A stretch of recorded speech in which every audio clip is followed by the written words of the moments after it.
Alternators power generation industry के workhorse हैं। ये एक निर्दिष्ट फ्रीक्वेंसी पर एसी पावर को जनरेट कर सकता है। इसे सिंक्रोनस जनरेटर भी कहा जाता है।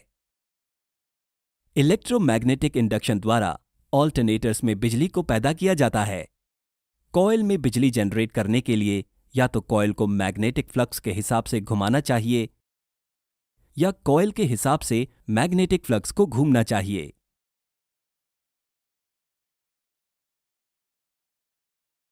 ऑल्टरनेटर के मामले में दूसरे तरीके का इस्तेमाल किया जाता है। रोटर और आर्मेचर कॉइल्स एक ऑल्टरनेटर के दो मुख्य पार्ट्स हैं। रोटर एक रोटेटिंग मैग्नेटिक फ्लक्स पैदा करता है। आर्मेचर कॉइल्स स्थिर होते हैं और रोटर से जुड़े rotating magnetic flux armature coils में बिजली शुरू करते हैं। यहां दिखाए गए रोटर को सेलिएंट पोल रोटर के नाम से जाना जाता है। इसकी वर्किंग पर बेहतर जानकारी प्राप्त करने के लिए आइए केवल 4 पोल्स वाले एक रोटर पर विचार करते हैं। रोटर कॉइल्स एक डीसी पावर सोर्स से उत्तेजित होते हैं। इसके चारों ओर पैदा की गई मैग्नेटिक फील्ड कुछ ऐसी होगी।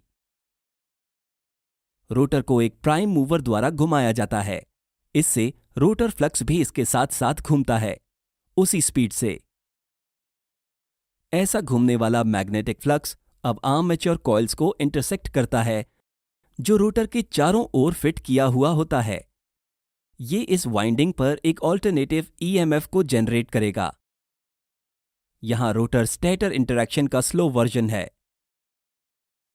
इस 4 पोल सिस्टम के लिए जब रोटर आधा चक्कर लगा लेता है तो इंड्यूस किया हुआ ईएमएफ एक पूरा चक्कर लगाता है। यह आसानी से कहा जा सकता है कि इंड्यूस किया हुआ ईएमएफ रोटर की स्पीड और पोल्स की संख्या यहां बताए गए संबंधों के माध्यम से जुड़ा हुआ है। इस संबंध से यह स्पष्ट होता है कि पैदा की हुई बिजली की फ्रीक्वेंसी मैकेनिकल रोटेशनल स्पीड के साथ सिंक्रोनाइज्ड है।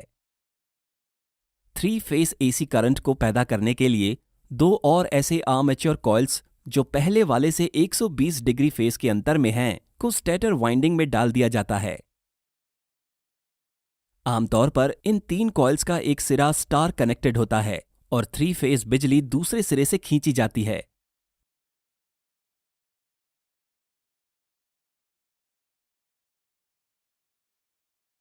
इस इक्वेशन से यह स्पष्ट है कि 60 हर्ट्ज बिजली को पैदा करने के लिए 4 पोल रोटर को यहां बताए गए आरपीएम पर चलाना चाहिए।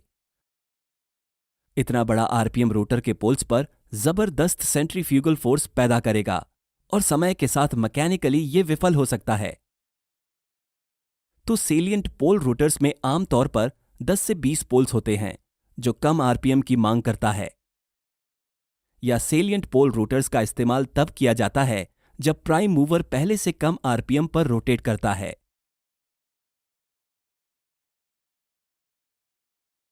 पोल कोर का इस्तेमाल मैग्नेटिक फ्लक्स को प्रभावी ढंग से ट्रांसफर करने के लिए किया जाता है और वे काफी मोटी स्टील लैमिना से बनाए जाते हैं। इस तरह की इंसुलेटेड लैमिना एडी करंट के निर्माण के कारण हुए एनर्जी लॉस को कम करता है। 3 फेज 12 पोल सिस्टम की आर्मेचर वाइंडिंग को यहां दिखाया गया है। मैग्नेटिक फ्लक्स ट्रांसफर को बढ़ाने के लिए एक स्टेटर कोर का इस्तेमाल किया जाता है। डीसी करंट को स्लिप रिंग्स की एक जोड़ी के माध्यम से रोटर पर सप्लाई किया जाता है। डीसी करंट या तो बाहरी सोर्स से या छोटे डीसी जनरेटर से सप्लाई किया जाता है, जिसे उसी प्राइम मूवर पर लगाया जाता है। इस तरह के ऑल्टरनेटर्स को सेल्फ एक्साइटेड कहा जाता है।